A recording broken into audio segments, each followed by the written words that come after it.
Bonnie Gurwitch of the Center for Holocaust Studies in Brooklyn, interviewing Mr. Richard Glazar at the U.S. Holocaust Memorial Council Conference of Liberators, October 26, 1981. Mr. Glazar, can you give us some background on your family in your pre-war situation? I was born in Czechoslovakia, in Prague. My family was Jewish and Czech. To some extent bilingual, Czech and German. I studied in Prague, and 1939 the Germans, the Nazis, occupied Czechoslovakia. What were you doing in 1939? I was still studying. Where? It was what you call a high school, or gymnasium? Maybe college, gymnasium. Mm-hmm. How old were you? I was 19 at that time, and then when the Germans came, they closed the universities, and I could do nothing else but to go and work on a farm. My parents were deported in 1941 to Poland, to Theresienstadt. That was a ghetto. So I myself stayed completely alone. Where were you when your parents were deported? I was working on a farm, and just for food and accommodation at that time. How did you get to this farm?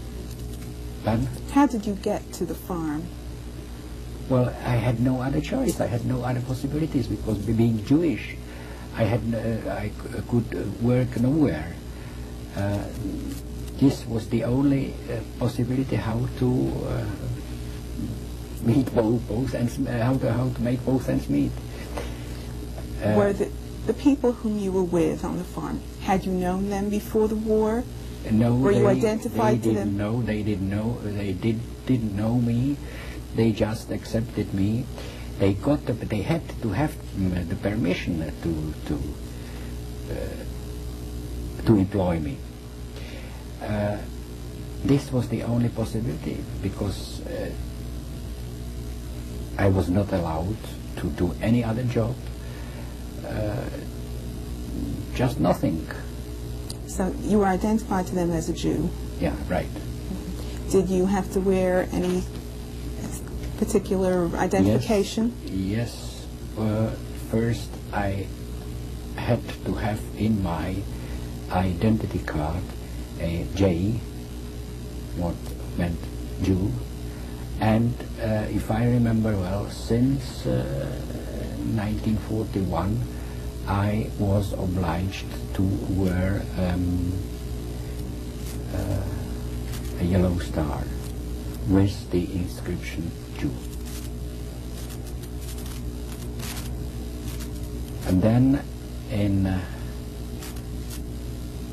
September 1942 I was deported to Theresienstadt. Theresienstadt was a big, what they called, ghetto, where they concentrated, deported almost all Jews from Central Europe, from Germany, from Holland, Belgium, and so on. And after a short time, just 1 month, I was put into another transport set, that the transport was going to another ghetto, eastward. We understood that it maybe was Poland. May I ask you something about Theresienstadt? What were you doing in Theresienstadt during that month? In Theresienstadt, I was what you call just to clean the streets, to take care of the litter. Could you That was describe? my job in Theresienstadt. Could you describe where you were living? In Theresienstadt, Theresienstadt was an old fortress founded by Maria Theresia. So there were many, what do you call it, Stables? Stables, right. So I had to live, just sleep in such a stable with many other persons. How many people would you say were together with you? Well, every one of us had room some 80 centimeters. That was all for all the belongings. We were allowed just to take 50 kilos with us, and that was all. So we were 60 persons in such a stable. Some people live better, but you know. That's how you live. Yeah, right. Yes. And were you selected in a particular way for this transport? yes, just I got the order, the written order on a paper, on a document, that I have to enroll for the transport, that I have to go with the transport to another ghetto, to the east. That was on the 8th of October 1942, and the train left on that date with 1,000 persons. We were on the way almost 2 days, and on the 10th of October, maybe 4 o'clock in the afternoon, the train arrived to a place which appeared to me as a big farm.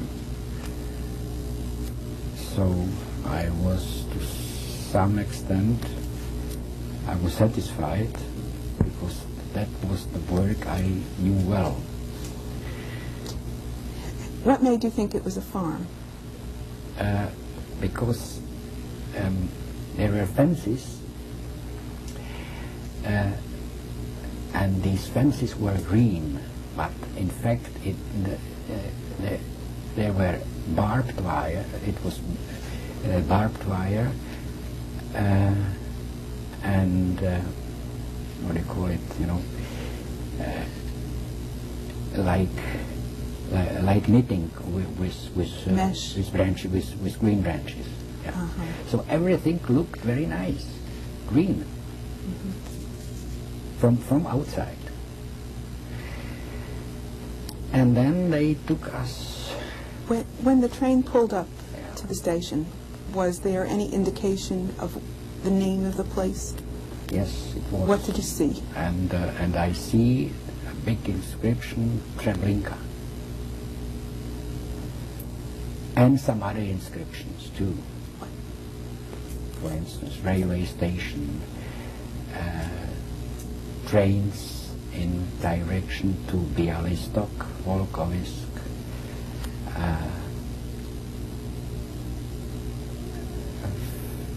to the Bath, and so on. So it had been set up to look as if it was a railroad station. That's right. Yes, with trains going elsewhere. Or just a transit, some transit station. Yeah. What were people saying when they saw where they had arrived? I can't tell you, because, you know, everyone was so occupied with himself, with his family. That was my luck, maybe, that I was alone. So they took us. We saw Germans in SS uniforms. They had guns. Who told you to get out of the cars? Who? Yes, who told you to leave the railroad cars? We saw people. They had red and blue armbands, and they called us, together with the SS, to get out of the train and to move to certain place. How were these people dressed? The ones with the armbands? Quite normally. In civilian clothes? In civilian clothes. And what language were they speaking? And they mainly they speak either Polish or a language which I didn't know before. It was Yiddish.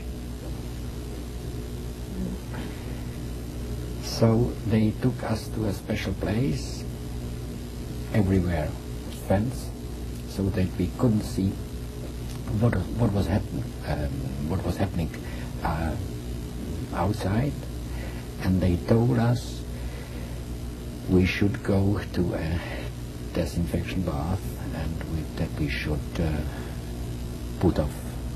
take off our clothing. How far away from the railroad station was this place where they told you? It was very near. It was maybe some 30, 50 meters. Was it an empty place, or was it? Were there trees? It was an empty place, and on both sides were barracks, wooden barracks. Mm-hmm. So then, when I stood almost the last one in the row, and as man came, I was 22 at that time, so I probably looked rather well, and he pointed at me and told me to take on my clothes again, and that I was going to work there. Was your group that was getting undressed, were they all men? No. Men and women? Men and women, children, old people, and so on. Was the entire transport taken to get undressed? Or was there some... No, the entire transport was taken undressed. Mm-hmm. Were other people pulled out of this group like you were? Yes. They pulled out some 18 people out of these 1,000 people. And that was, as I knew later, relatively we were very many. They were a transport when they took out one or even none. So they led us to another place and to a barrack, and I saw everything in the barrack was in a horrible state. Clothing, sheet, everything you can imagine lay everywhere. And there, after a few minutes,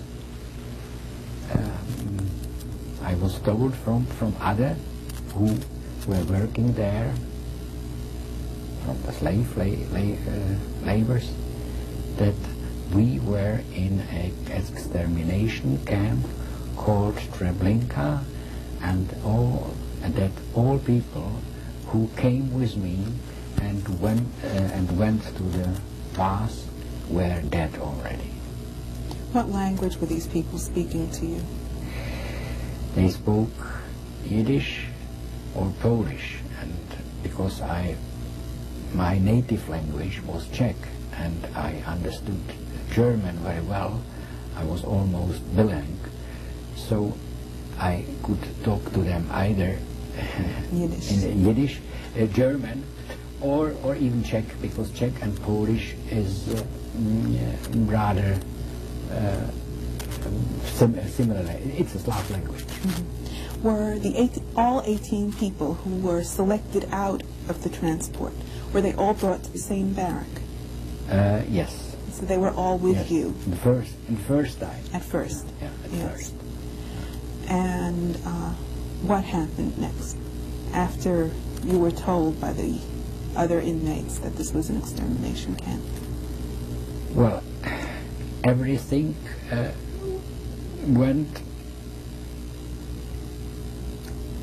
everything must have been done in running. and the SS and the Ukrainian guards. There were Ukrainian guards in SS, what they called SS 8 guards, young Ukrainians. So they met us all the time. They had, what do you call it? Pardon? To beat. Oh, they were beating? Yeah, yeah. Mm-hmm. They had very long... Sticks? Not sticks, no. Describe it. A whip? Whip, yeah, right. What do you call it, whip? Whip. Yeah, yes. So they had whips, and so we had to do the work all the time on the whips, and the work consisted in sorting the clothing. Where was this clothing? The clothing was in the barrack. It was all the clothing, the transport, which arrived, left. Mm-hmm. Did this barrack have a particular name? At that time, no. Later, yes. What was that? Later, the SS managed to organize all the killings and removing the rests, the clothing and all other things so perfectly, so that they established different barracks, barrack A, barrack B, and for example in the barrack A were assorted all clothing and you know, the barrack looked inside like a basement store, something like a basement store, with inscription, with categories. They call it boxes, departments. Men's coats, first assortment, men's coats, second assortment, women's coats, and so on. Everything was so perfectly organized. When was that? When did this organization develop? That was later. That was at the end of 1942. So after some 2 months after I arrived in Treblinka. Mm-hmm. What was the, could you tell any distribution of jobs between the SA and the Ukrainian guards? The SS, you mean, not SA. The SS. Yeah. The SS and the Ukrainian guards. The Ukrainian guards were just guards. Were they armed? Aides. They had arms, of course. Could you describe their uniform? Guns and the whips. Mm-hmm. What sort of uniform did they wear? And they had mainly they had brown uniforms, not black uniforms. Black and green uniforms were the uniforms the SS were. And who supervised the work that you did?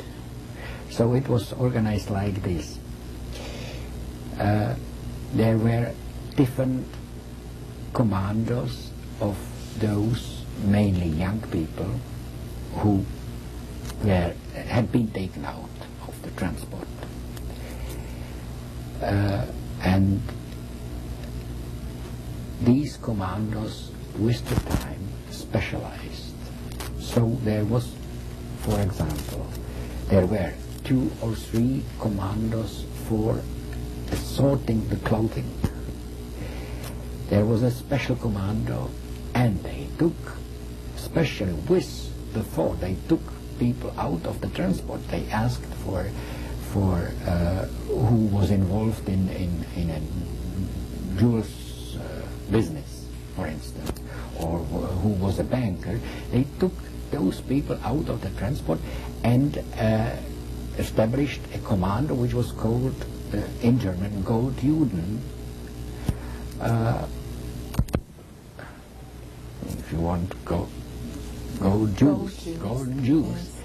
And their task was to assemble all the money, all jewels which the people brought with them, and to assort it and to pack it, and it should to be sent away. And it's very difficult, especially, I mean, this part of the story to explain to the nowadays to the people. No, the people who were persecuted for such a long time before they were deported. So they kept the last most precious things to for the last moment, and it's obvious that they brought the last very precious things, jewels, gold, and so on, with them. And all the money, all the property piled in Treblinka to a horrible, I call it mammon. Is it the right expression? Yes. Now just imagine that all the mammon corrupted all the people. The SS, the Ukrainian guards, and even the Polish inhabitants. And so all of them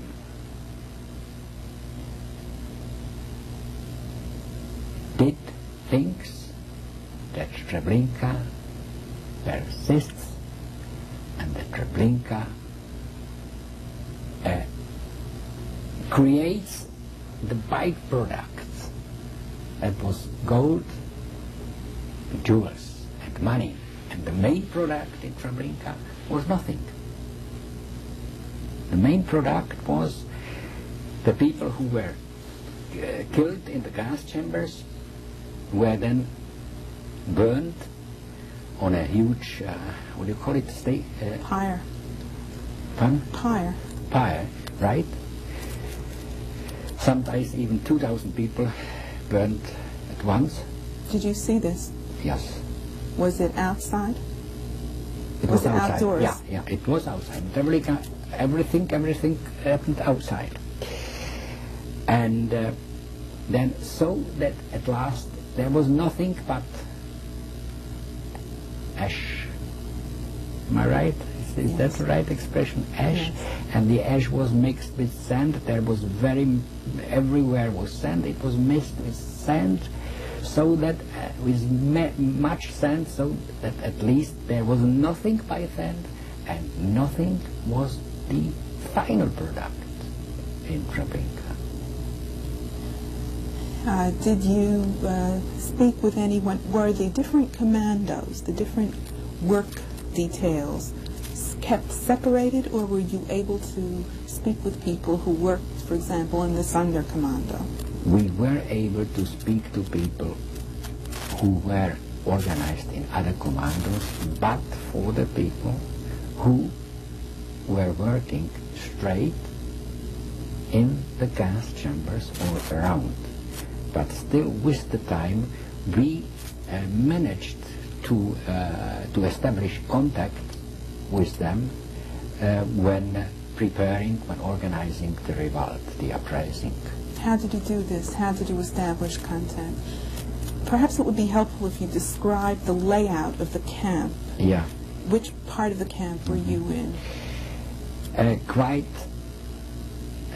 opposite to Auschwitz. Treblinka was a very small camp. Treblinka had dimensions of some 300 by 500 meters, that was all. And the capacity of Treblinka was some 15, even 18,000 people a day. So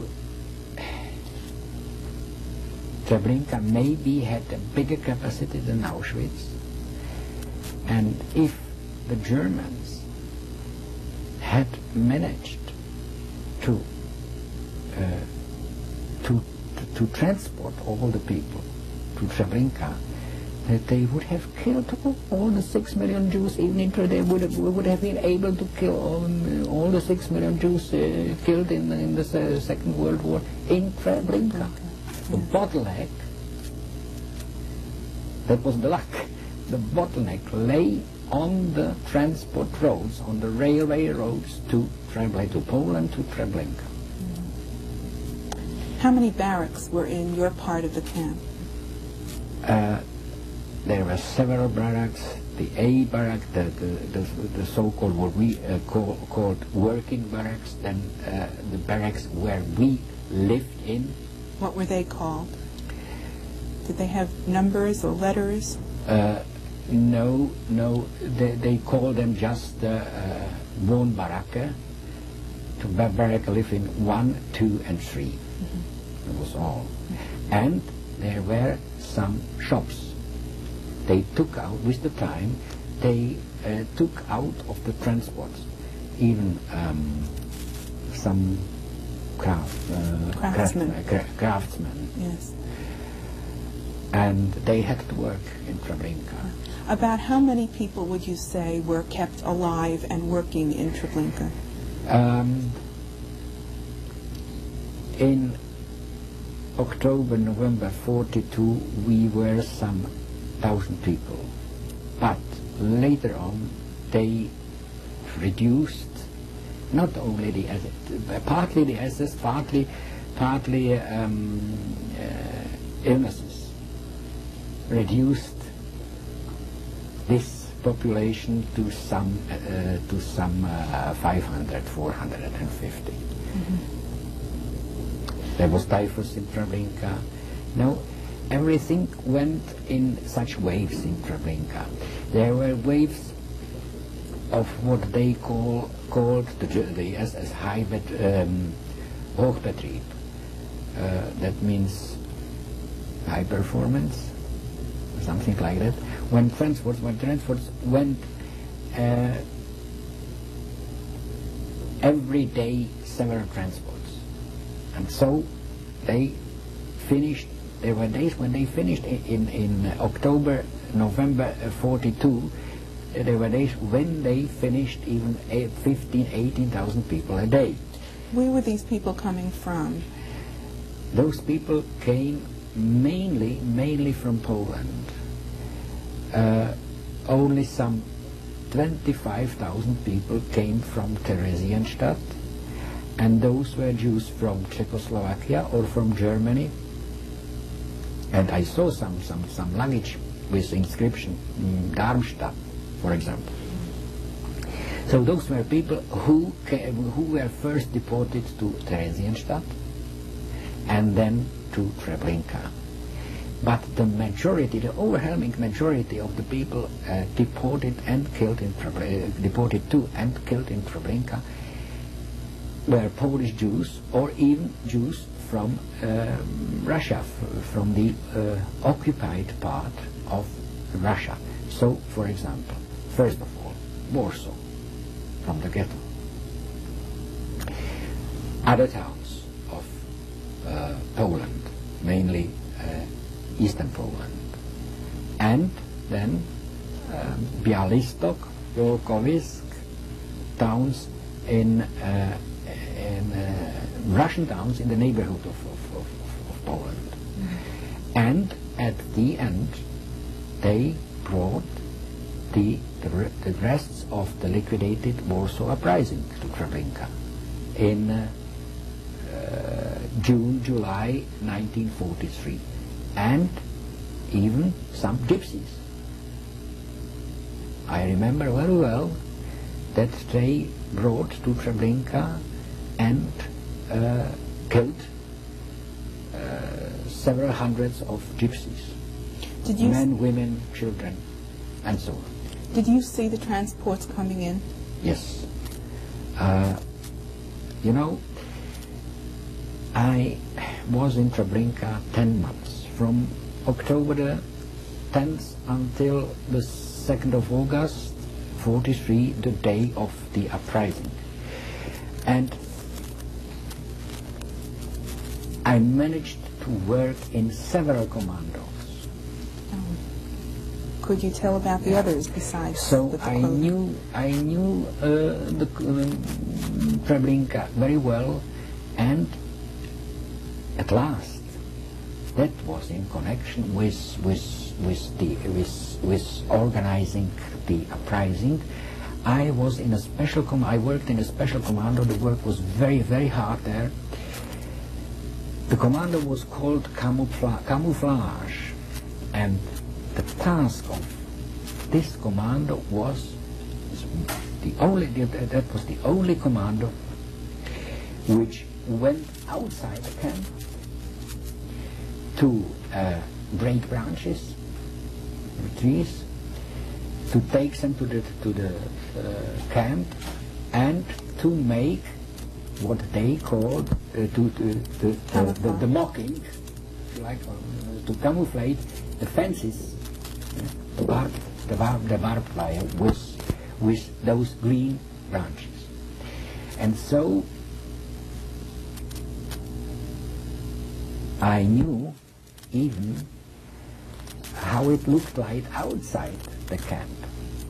How many people were in this commando?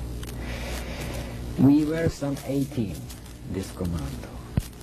And who was the leader of the commando? The leader of the commando was he was half German, half Polish Jew. His name was Kleiman.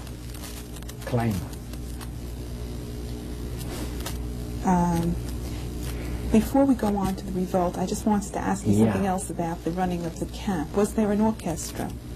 Right. Right. Could you describe that? The orchestra was established, let me see, well, at the beginning of 1943. The chief of the orchestra, his name was Gold. Who was he? He was a Jew of Warsaw, from Warsaw. They took out people who were musicians for this orchestra. They took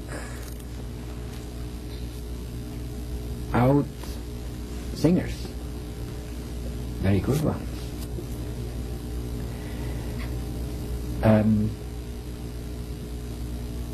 They let one of the Czech Jews to compose a song, a sort of Treblinka anthem, which we had to sing when we went to the work, when we got back, and so on. Which we had to sing at what they call the appel. Could you describe that? The song? I remember it. Can you sing it? Just the beginning, because it's very long. Festen Schritt und Tritt und den Blick geradeaus marschiert die Kolonne zur Arbeit. Für uns gilt heute nur Treblinka, das unser Schicksal ist. Do you understand? I understood some of it. Perhaps you could translate a little bit of it. For us, does pay today only Treblinka, which is our fate. Right? Yeah. Who wrote this song? The song wrote, I knew him quite well. One of those boys who were taken out of the transport with which I came to Treblinka. I don't remember his name anymore, but I knew he was from Mariš Ostrov, a town in Moravia, in Czechoslovakia, in Moravia, an industrial town. And everyone had to sing it at the appel. Yeah. How many members were there of the orchestra? Do you remember? Maybe some 12. Remember which instruments were represented?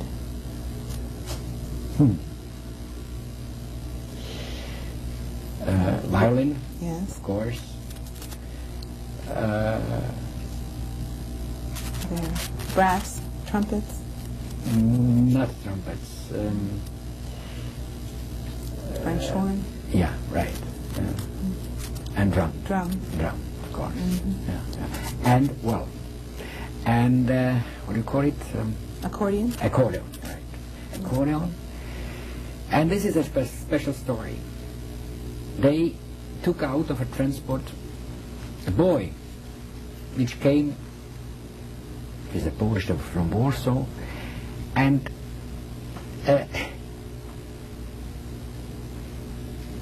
you could have seen from the boy only the head and his feet, because all other was his accordion when he was carrying it in front of him. His name was Edek, and he had a special task in the uprising. He was the one who got the task to put, because he had access to the SS barrack. And what did he do to get access to it? He was allowed to go to the SS barrack because he played accordion, and sometimes they call the musicians to the SS barrack in the evening to make music, to entertain them. So all the musicians belonged to a commando which was called Wwii. How would you translate it into English? Well, Privileged. yeah, right, maybe privileged Jews. So they had yellow armbands, and not all of them. Some of them were allowed to have access to the SS barrack. Mainly very, very young people, boys of 12, 13, 14, and they had to make the cleaning up also. So Edek had the task to put a metal chip into the lock of the munition stores, right. Of course, the door didn't go out. So they called the people from the commando, what do you call it, Schlosser?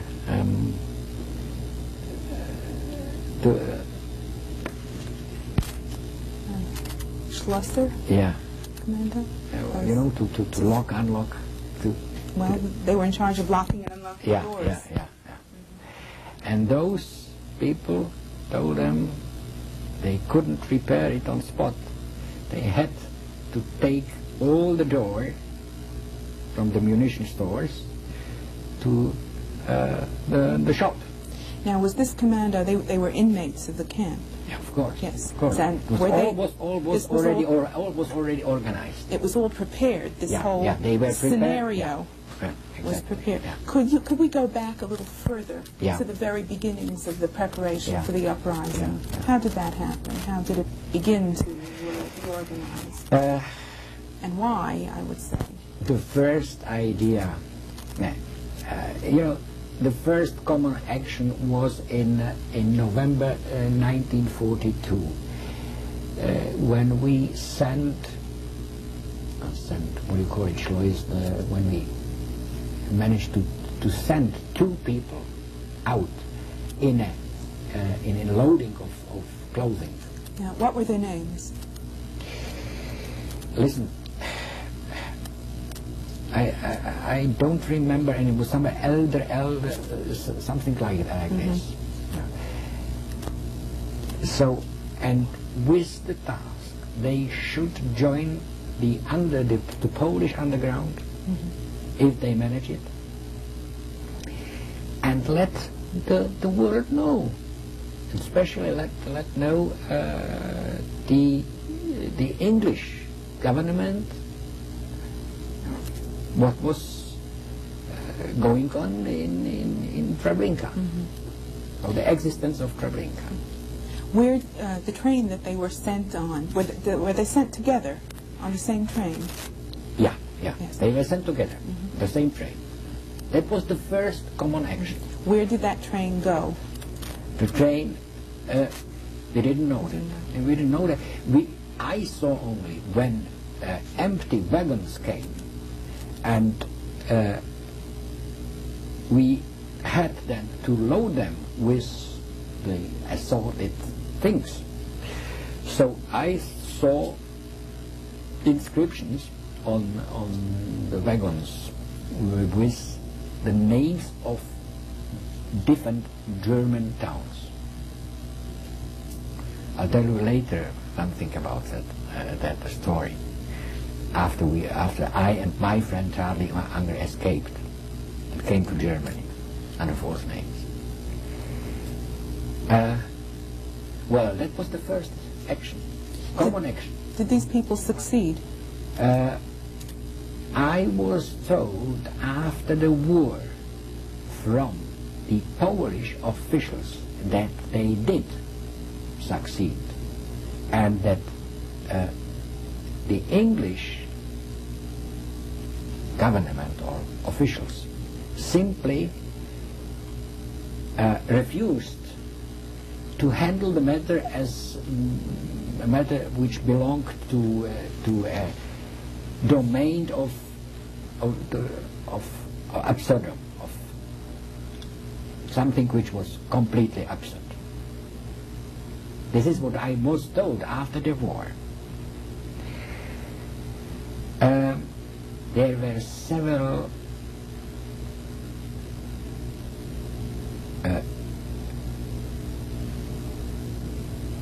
not escape, people tried to escape on their own or in groups.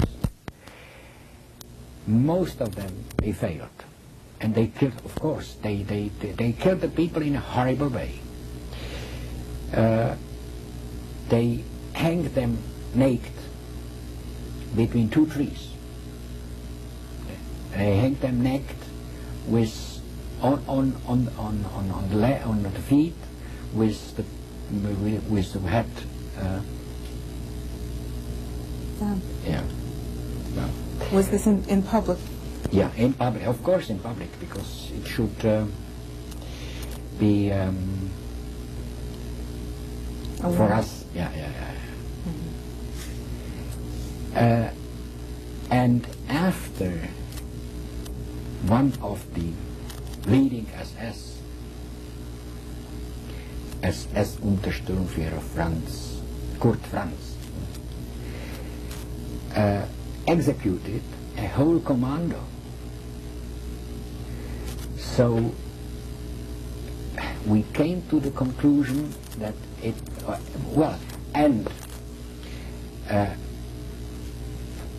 told us that for anyone who was going to escape in the future, 10 would be executed. So then these individual escapes stopped, and we thought on common action, on a revolt. And really it took, well, it was since December 1942 until August 43 before we were successful, before we succeeded. There were some, we had different concepts, different ideas, and we had always to, for some or other reason, to postpone it. Could you describe some of the planning and why you needed to postpone? One plan was the so-called plan Our Age. It was named like this. Was at a given hour to kill all SS. How Whenever they were, took their to take their guns and to set Treblinka into fire. That was one plan. Failed. We simply dropped it. And we dropped it because from one day to another, half of the camp, maybe some 300 people, got typhus. And you know, in Treblinka, every one of us just simulated he was healthy, because when we just appeared to be not completely fit, they took us to a place which they called Lazaret hospital. And hospital was nothing in Treblinka but a place where they finished people who either couldn't work anymore, or they simply disliked them for any reason, or even people from transport, old people and children. They were said when the transport arrived, so they said, please, old people and children and those who sick people, disabled and so on, aside, you will go to the hospital. And hospital, in our language, was a place where everyone was made completely healthy with one pill. Shot.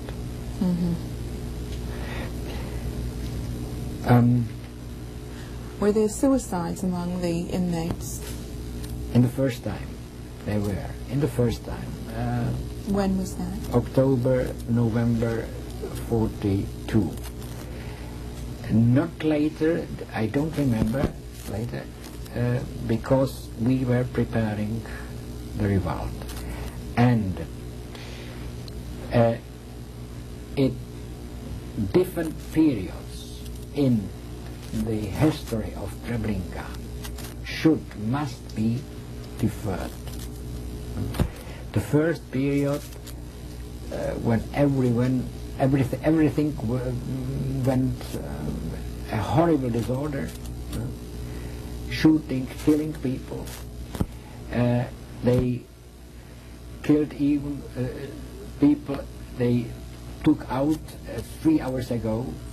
There were cases when some young people were taken out of the transport and they just lived 2 hours and were killed again.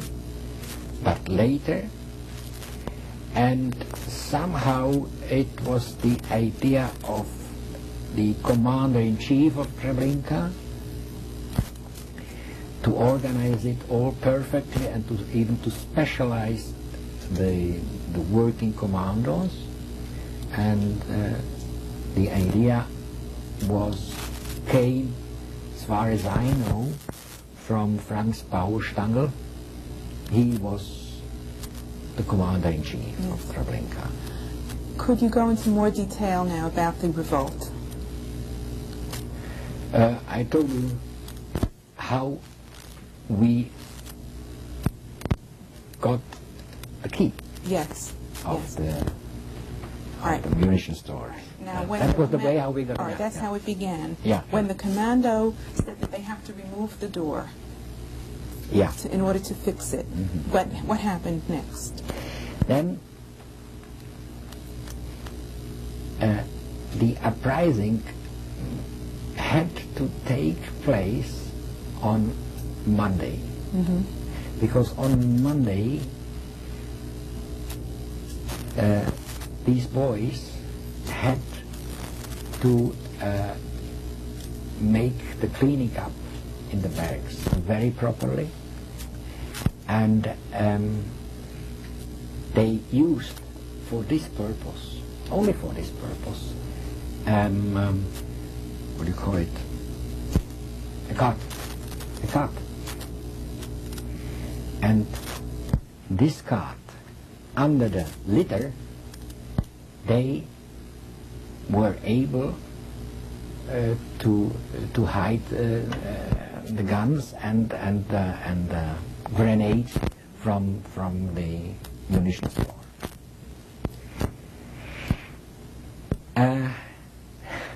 It happened that it was, I think it was in July. It was still in July. On one Monday, they succeeded to do it, but then we found out that the grenades were without Firing pins. yeah, right. So they had in a hidden way to put everything back, and we had to postpone it. It was just in that time when I was very ill. I had typhus. So if it had the revolt, if it had taken place on that date, I wouldn't have survived. It wouldn't have survived. Well, on August the 2nd, it was Monday, we succeeded. But the whole revolt was not a heroic one, in my view. It was half success and half failure. It was just an act of desperation. What we succeeded was to set all the barracks into fire, but we didn't succeed. That was the failure, to get hold of the towers of where the Ukrainian guards were. And what we didn't reckon with was that the Ukrainians would defend so strongly. I would call it their welfare in Treblinka. The money and all they had from the dead people. Who was in the guard towers? Was it Ukrainians or SS? Ukrainians. And they were the ones who were firing on yeah, you? Yes. Right. How many people were involved in the revolt? Almost all of them. Almost all of them. Almost all of those, some 450 people, some 250 in the first part of the camp, and some 200 or 150, 180 in the second part of the camp. The second part of the camp was called Totenlager, the camp of death, because there it was there where the gas chambers stood, and the gas chambers were the only building which was out of masonry, the only one.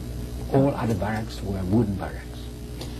So, in addition to setting the barracks afire, was there anything else, any other part of the camp destroyed?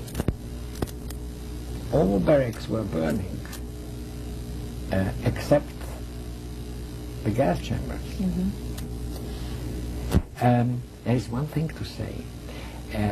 It's not so well known. There was another Treblinka camp not very far away from Treblinka extermination camp. Sometimes it was a forced labor camp, a small camp. It was just a quarry. Once I was brought with my commando there just to bring sand and stones to Treblinka. So I saw how it looked like. It was a normal concentration camp. And one can imagine that the Germans, the Nazis, they camouflated with the existence of this labor camp the existence of the extermination camp. What did you do during the revolt? What were you supposed to be doing? What did you do? I had no gun. I didn't know. I had just an axe. And where did you go? What did you do? We attacked the Ukrainian barracks.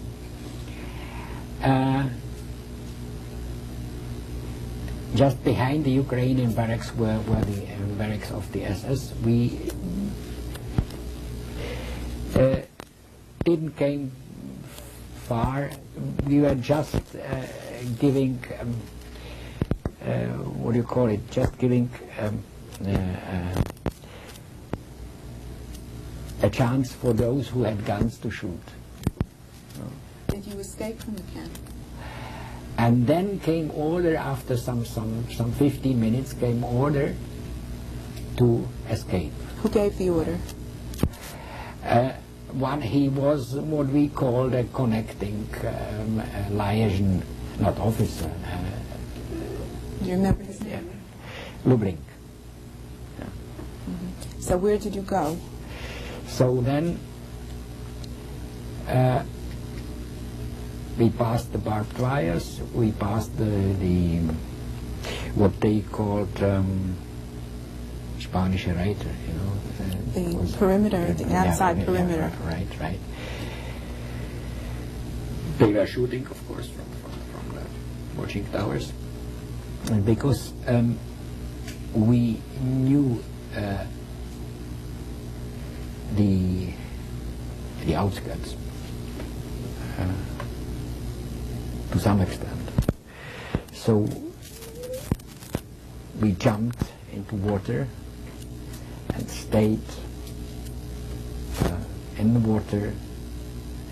It was a what do you call it, a pond. Under the branches of the trees until late at night. Were there mines? And at that moment, we were only two, me and my friend Charles Anger, who survived together with me and who lives in the States, in California, near Los Angeles. Were there minefields around the camp? No minefields. Not even electricity. How many people would you say managed to escape? Out of those 450, 500, maybe some 150 escaped, and as to my knowledge, some 40, but many were shot down. I heard that one of the organizers and my countryman, Jaromir Bloch, escaped and was shot down by the partisans. The Polish partisans? He succeeded to join the partisans and was shot down because, in those times and in those circumstances, it was better to kill somebody you didn't know than let him live. Yeah. And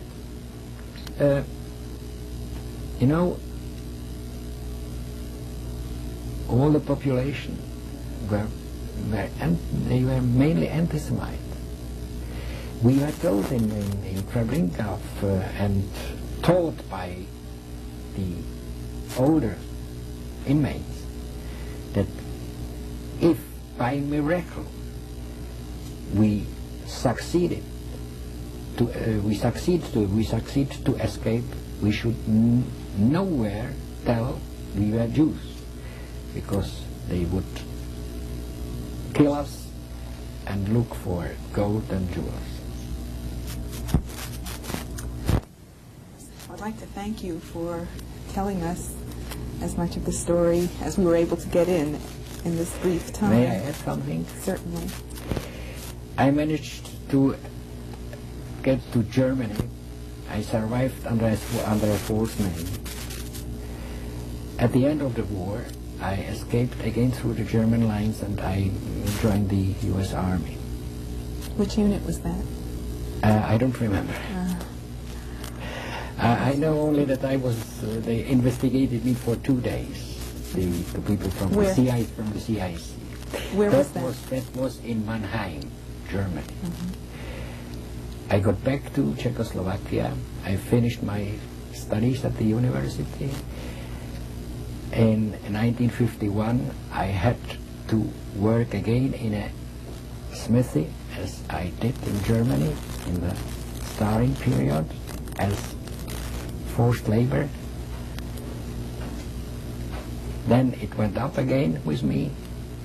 68, I was working at and for the Academy of Sciences in Prague, involved in the political spring of Prague, and I escaped again with my family, and since then I've been living with my family as a political refugee in Switzerland. That's the story. Oh, thank you very much. Mr. Glazar, let's go back to your escape from Treblinka during the uprising. And you described that you were hiding with a friend in a pond full of water. How long were you there? Some 8 hours, until late at night. And then we went out and we saw Treblinka was burning, still burning. Was there an attempt on the part of the Germans and the Ukrainians to find those who had escaped? Yes, of course, all the time. We had even a plane. They must have called a German garrison near of Treblinka, and we heard it. They curfewed all the region, even with a plane, as I told, and with dogs. So our luck was that we were hidden in the water. And you stayed underwater for 8 hours? Not underwater, just in the water, and over us were branches. So we were hidden under the branches, but in the water all the time. And then by then it was night? It was night. We went out, and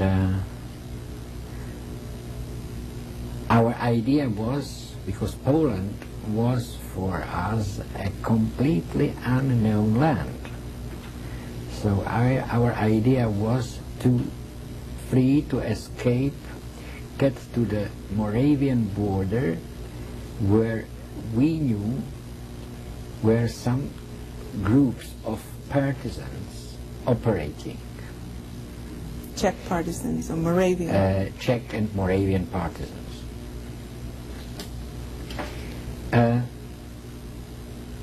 We went mainly at night, and during the day we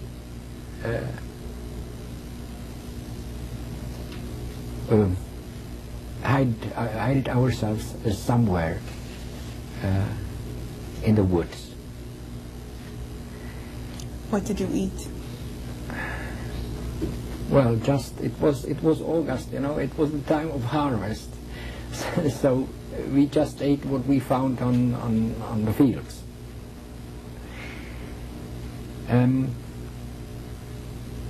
Then,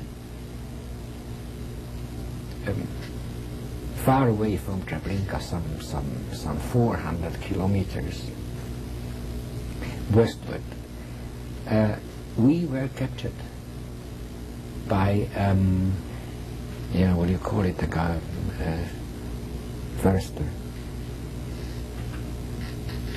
a man who... A forester? Yeah. Who was patrolling the forest? Who was patrolling forest, and were brought to a police station, a Polish police station. Do you know where it was, approximately? Yes, it was in a small town called Nowe Miasto, not Pilico, so translated into English, new town on a river called Pilica. So we had already prepared a story that we were Czech, loyal, to the Nazi regime,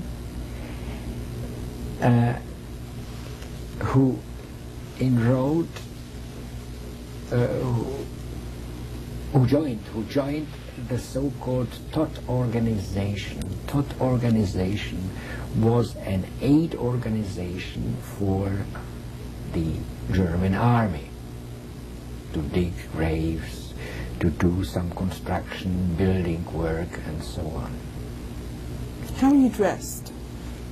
We had normal, we had, no, not quite normal, we had dresses we wore in Treblinka. You know, in Treblinka, because Treblinka was an extermination camp and not a concentration camp. So we were allowed to wear everything. Everything in Treblinka was somehow abnormal. So they didn't tell us we were allowed to take to wear the clothes, but they let us do. We were not allowed to take the clothing. If the SS saw us, so they had beaten us to death with the whips. So they shouldn't know when we changed our clothing. That was the game in Treblinka. So we had normal clothing, even when we were with the clothing in 8 hours in the mortar. Yes. So it was a normal clothing. It was a clothing very poor, which corresponded at that time to the clothing of the very poor Polish people.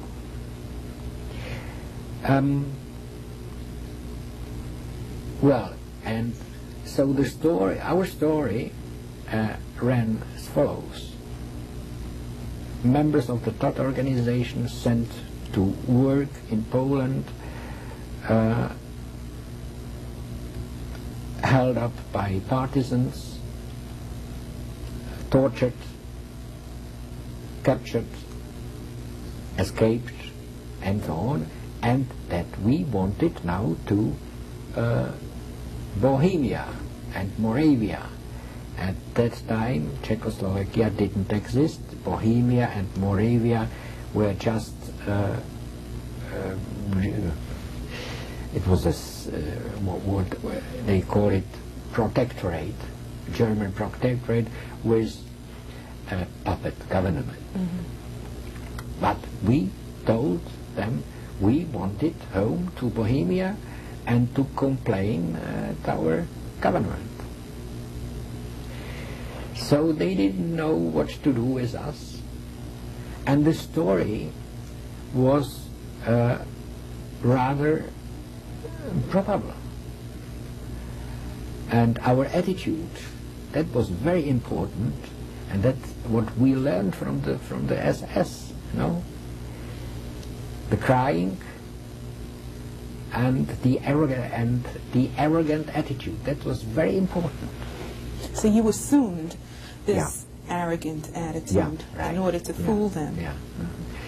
So what language? And you spoke German?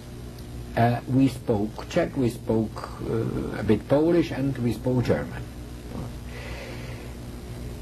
They didn't know what to do with us. I remember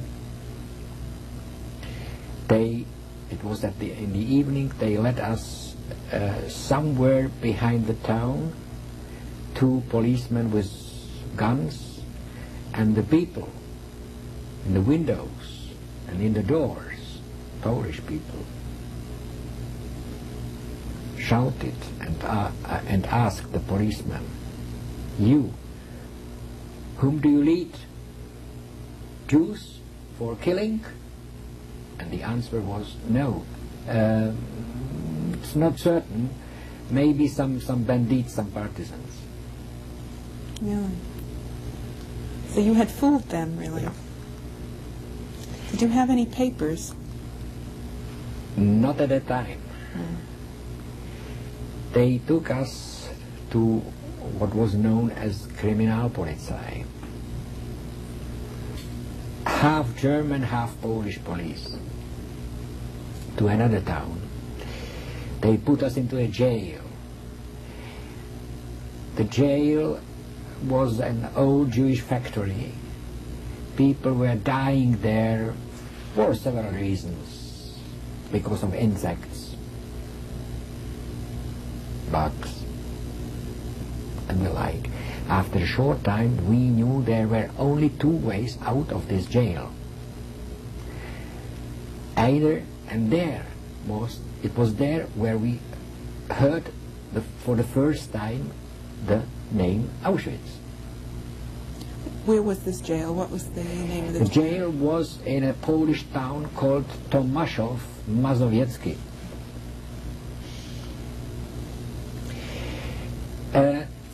We were several times investigated, always with that arrogant mood that we, as soon as they started to shout, so we shouted one or several degrees louder.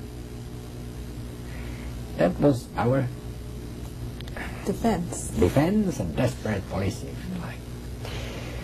So at last we knew that there were two ways out of the jail. Either Auschwitz, when the trucks at night came and deported the people, or as forced labor to Germany, to work in Germany.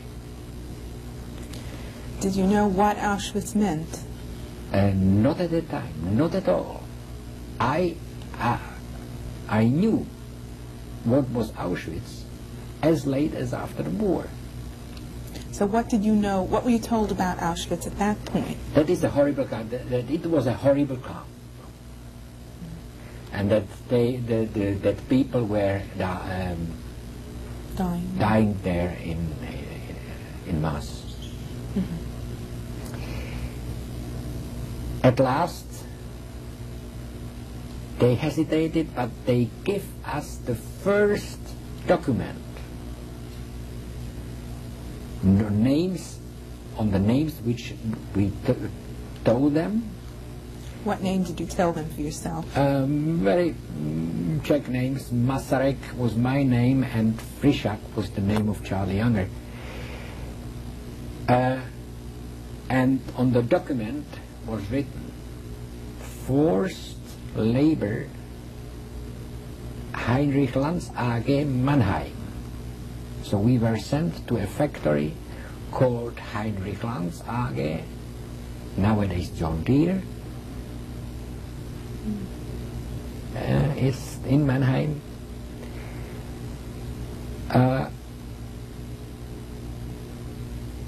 And we had to work there. We came to Mannheim. Mannheim was after a terrific air raid. That was the best time for us. We changed the document from forced labor to volunteer. How did you get other documents? We on the document, the first document we had, there was forced labor. Mm-hmm. So we let it disappear with some chemical stuff. Where did you get that? In Mannheim, in a shop. Uh-huh. And you changed. Listen, you such things were to obtain, not food. So we let it disappear, we eradicated it and put volunteers there. And with this document we went to the factory. In the factory they gave us an in any factory at that time was police. And they gave us the first, on the basis of this document, a sort of identity card. And then we got another statement from the local police where we lived, and that was all what we had. Mm-hmm. It was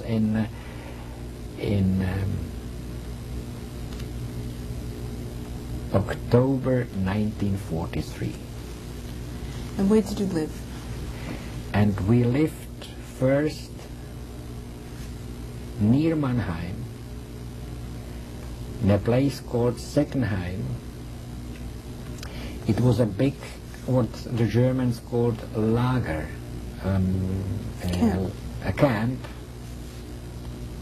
Of course, out of it used to be a restaurant. So there they established for all those volunteer and forced labor a camp. And there we met as volunteers, the Ukrainians, very similar, maybe from the same villages as those who were in Treblinka. And these were also volunteers, yeah, laborers. Right. Mm-hmm. We lived with them for a certain time because we were good at work. We worked in a smithy shop in a heat of, well, I can tell it in Celsius, in 60, 70 degrees Celsius. It's quite hot. Yeah. What were you and because we were good, so they let us then move and live what they call in privacy. And so we were living among the hated Germans, of course. How did you hide the fact that you were Jewish? Were they all men with whom you were living? You know, as soon as you don't tell, and if you don't look, and we didn't look very much Jewish. And maybe another thing, one day I remember among those who were working with us were even Polish people. One came to me and told me, "Hey, you look as if you were Jewish. Aren't you Jewish?" And at that time already I knew how to react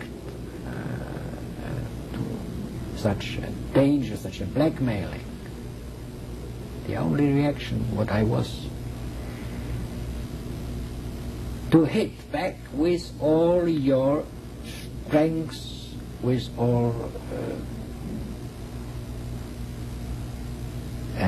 weight, because then when I had hit him, in his view, I was not Jewish. Was that the only time that someone suspected that you might be Jewish? Yes, that was the only time. How long did you stay there in that factory in the smithy? Until March 1943, when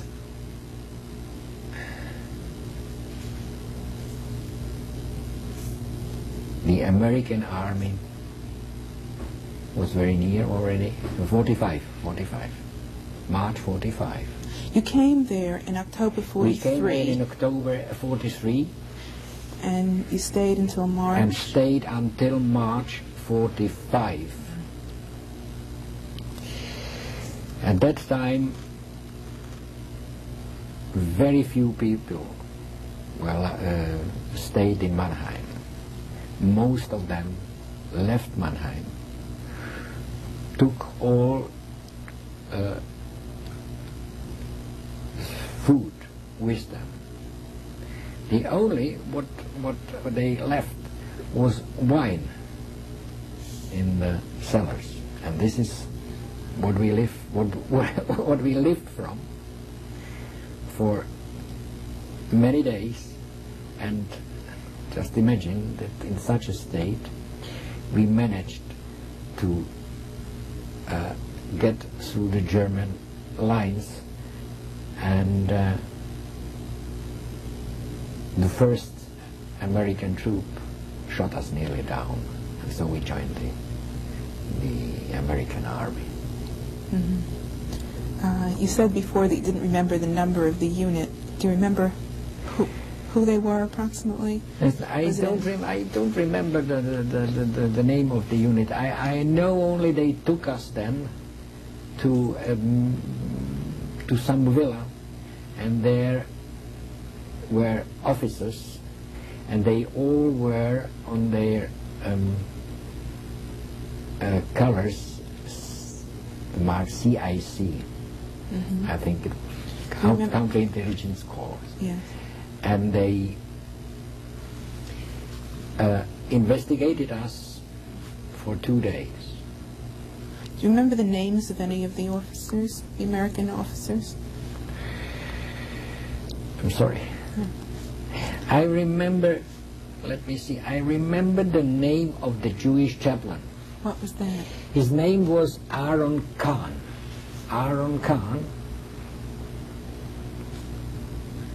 How did you meet him? And I met him, he came to Czechoslovakia, to Prague, when I got back. Oh, so this was not... Just to see him, yeah. Oh, this was not near Mannheim.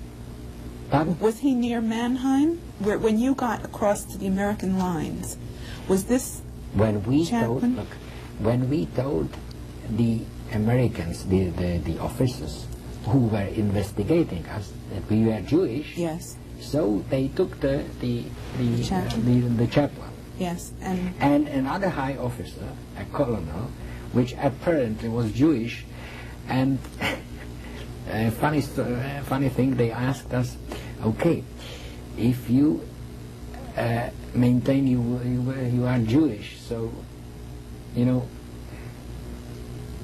my family was not very religious, but still, so he asked me, the colonel, well, okay, if you are Jewish, can you pray? So what I remembered was the brocha on Shabbos. So I told him the brocha, Baruch Adonai Eloheinu melech haolam ha'oretz lechem min ha'oretz. And when I told him this, he said, okay, so come and have some coffee in the canteen. How about your friend? Was he able to, did he also pass the tests? Yes, yes, because they kept us all the time, the 2 days, they kept us separately. You know, because of German spies, sometimes the Germans tried to get their spies into the American army. So when they acknowledged that you were Jewish, what happened with you? What did they do with you? What did you do with them? First of all, they took us to their canteen. Yeah. To have some meal. Then we stayed with them as well. Let's say it was a status of an aide. They came, asked us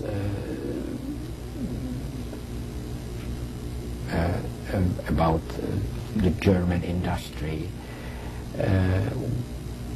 We had to show them, for instance, the factory where we were working, and so it went for about 3 or 4 months, and then I heard it was a kind of searching service, you know, on the radio, that my mother was looking for me, and that she too survived. My mother was in Auschwitz and Bergen-Belsen. So I returned then with an American convoy of the American army, which went from Mannheim, Germany, to Czechoslovakia, to Pilsen, together with my friend Charlie Younger. So I found my mother. Where was your mother at that time? Was this after the end of the war? Was it after May 8th? That was after the end of the war, in July, August, maybe September. At the end, I think at the end, or at the beginning of, at the end of August or at the beginning of September 1945. And where was your mother then? My mother was deported to Litzmannstadt, from Litzmannstadt to Auschwitz, from Auschwitz to Bergen-Belsen, and there she survived until the end of the war. And when you were reunited with her, where was that? It was in Prague. So she had gone back to Prague. Yeah. Was she the only one of your family who had survived? She was the only one of my family who survived. No one survived of Charlie's family. How many people had there been in your family at the beginning of the war? Well, you take my cousins. I had two cousins, so the two cousins survived. Let's take your immediate family. Yeah, my immediate family. My father didn't survive. My grandfather, grandmother, and grandmother from my father did not. Did you have brothers or sisters? No. No, you were an only child. I had two stepbrothers. One of them was killed in Mauthausen. The other one, very young, 14 years old, was sent to Denmark when the Nazis came, and he joined the Czech army in exile. Exile, and he came back with the Czech army, the Czech exile army, but then he got back to Denmark, and he's been living in Denmark since. So then you remained in Czechoslovakia, as you described before. I started to study again at the university, economics, and I finished my studies in 1948. I married. I worked in foreign trade, then being politically unreliable and for criticism in the Stalin period, I was sent again to a forced labor, so I worked again in a factory smithy for one and a half year, almost 2 years, and then it went up with me again. I was working as a planner and economist in a research institute. Then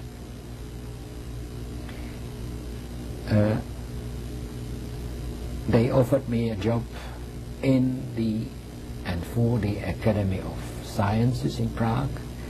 That was in the time when of political easing. Then I was partly involved in this political spring of Prague, as every one of us. I was not an exception.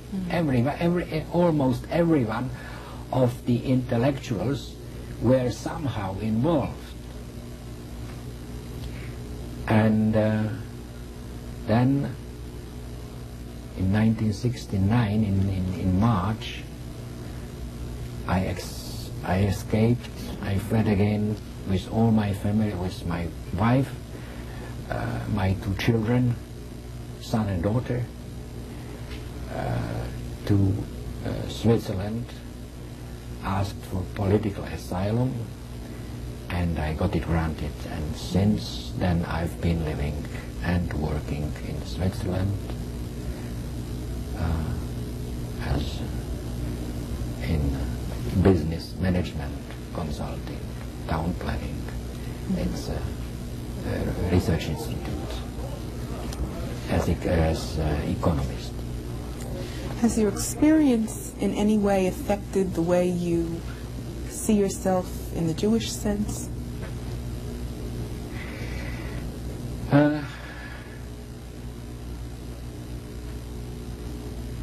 As a matter of fact, I was Jewish. I felt always, and I feel being Jewish. Not religious in the way, in an orthodox way.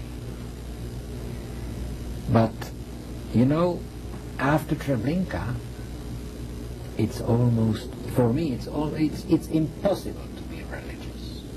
But I think I developed my own philosophy and my own religion, because philosophy is nothing other but religion. And I tried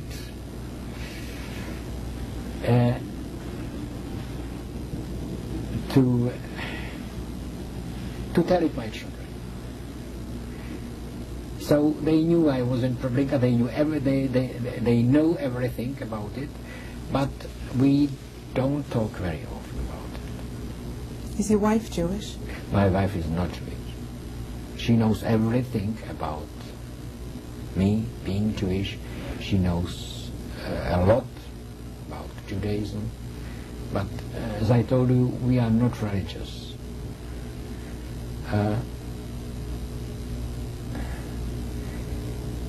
Does this represent a change in your attitude towards Judaism, or was it essentially the same as you were growing up? I realize you're a lot more mature than you were. No, listen, no interruption in my life. Mm-hmm. No, not at all. I was, maybe, looking back, maybe I was very lucky that at the same time I got a good education in the family and at school. Being a secure person helped you to cope with what you had to face. Both, you know. Yes. I think it's very important, the combination of the education in the family and outside at school. Mm-hmm. And I was always told, somehow, never to give up. Never.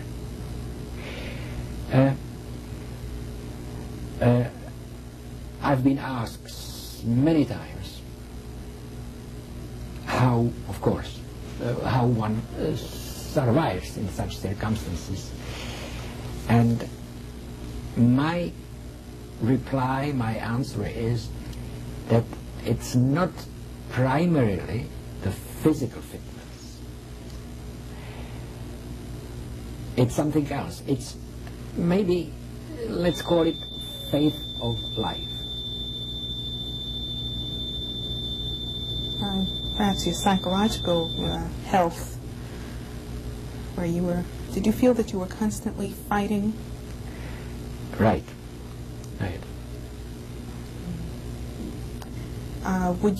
Could you generalize about others in terms of that feeling? I experienced it in the camp. I saw it. As soon as one gave up, somehow they found it, the SS, they found it out. He had it somehow written on his face. Mm-hmm. Was there any attempt on the part of some who were stronger to help the ones who were weaker in this sense? No one in my after my experiences could survive by his own, on his own, being alone. He must live there in a group. There were in the camp were groups of 2, 3, 4, 5, 6, even 7 people. They stuck together, they helped mutually with food. The one was sick, so they kept him hidden, and so on. No one could survive simply being alone. So we were with Charlie under like twins from the very beginning until we got back to Prague. Every hour, every minute, together, and of course we saved our lives, each other, many times. It was fortunate that you had each other. Yes. Is there anything else that you would like to add? Something that I haven't asked you? I told you everything. Well, I think there is nothing. I think there is nothing to add. I thank you then. I know how difficult it is, and I know that you appreciate how important it is to tell it and put it into the record so that it shouldn't be forgotten. Thank you.